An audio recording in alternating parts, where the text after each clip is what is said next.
Your tool's motor uses two carbon brushes to conduct electricity to the armature. The brushes contact the armature's commutator. The carbon brush will wear down over time from rubbing against the rotating commutator and will need to be replaced. Worn brushes can cause excessive sparks around the commutator. The sparks can also be caused by a damaged armature, so you want to carefully inspect both if sparks are present. Replacing the carbon brush set is a repair that you can do yourself, and I'm going to show you how. Hi, I'm Mark Socha.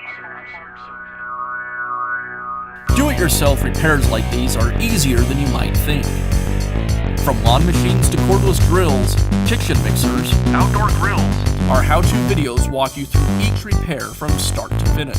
So doing it yourself means never having to do it alone. Let's get started.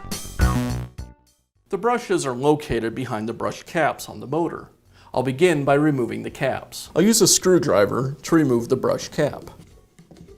With the cap removed, now I can pull the brush from the brush holder. To install the new brush, I align the brush with the holder and insert it.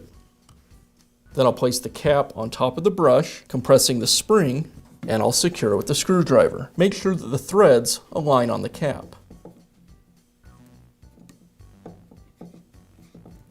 And be careful not to over-tighten the cap, or you could crack it.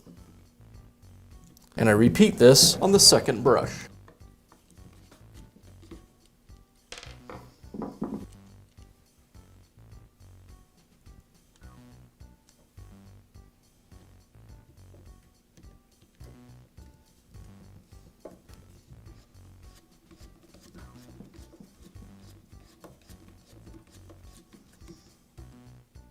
And now you know how to replace the carbon brushes on your tool. Be sure to check back often for new videos and expert advice. If you found this video helpful, give us a thumbs up And leave a comment.